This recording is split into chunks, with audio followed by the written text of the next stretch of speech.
नमस्कार दोस्तों, आइए आप सभी को सुनाते हैं माघ मास का 7वां अध्याय। ओम श्री गणेशाय नमः।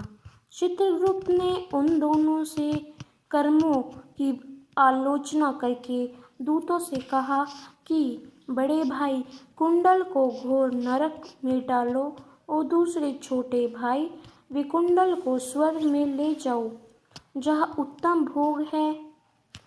तब एक दूत तो कुंडल को नरक में फेंकने के लिए ले गया और दूसरा दूत बड़ी निर्ममता से कहने लगा कि हे विकुंडल, चलो तुम अपने अच्छे कर्मों से स्वर्ग को प्राप्त होकर अनेक प्रकार के भोगों को भोगो।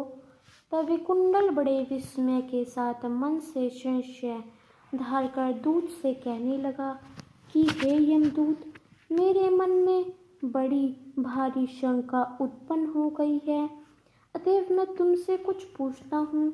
कृपा करके मेरे प्रश्नों का उत्तर दो।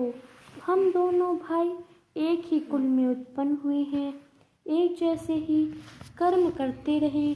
दोनों भाइयों ने कभी कोई शुभ कार्य नहीं किया, फिर एक तो नरक क्यों और दूसरे को स्वर्ग किस कारण से प्राप्त हुआ है। मैं अपने स्वर्ग में आने का कोई कारण नहीं देखता। तब ये यमदूत कहने लगा कि हे विकुंडल, माता पिता पुत्र पत्नी भाई बहन से सब संबंध जन्म के कारण होते हैं और जन्म कर्म के भोगने के लिए ही प्राप्त होता है। जिस प्रकार एक वृक्ष पर अनेक पक्षियों का आगमन होता है, उसी तरह इस संसार में पुत्र भाई माता पिता का भी संगम होता है। इनमें से जो जैसे जैसे कर्म करता है वैसे ही फल भोगता है। तुम्हारा भाई अपने पाप कर्मों से नरक में गया, तुम अपने पुण्य कर्म के कारण स्वर्ग में जा रहे हो।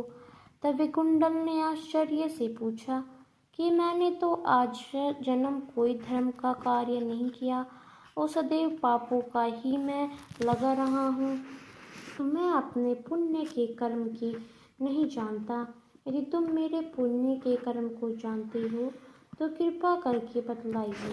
तब देवदूत कहने लगा कि मैं सब प्राणियों को भली भांति जानता हूँ, तुम नहीं जानते।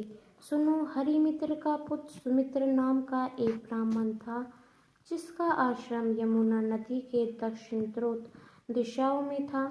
उसके साथ जंगल में ही तुम्हारी मित्रता हो गई और उसके साथ तुमने 2 बार माघ मास में श्री यमुना जी में स्नान किया था।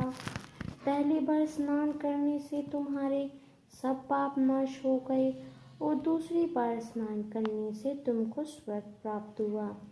सो हे विश्वयर, तुमने 2 बार माघ मास में स्नान किया, इसी के पुण्य के फल से तुमको स्वर्ग प्राप्त हुआ और तुम्हारा भाई नर को प्राप्त हुआ।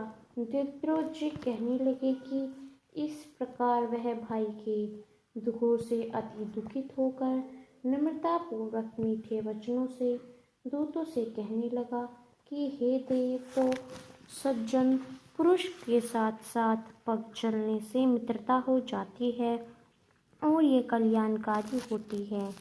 मित्र प्रेम की चिंता न करते हुए तुम मुझको इतना बताने की कृपा करो कि कौन से कर्म से मनुष्य यमलोक को प्राप्त नहीं होता, क्योंकि तुम स्वजन हो।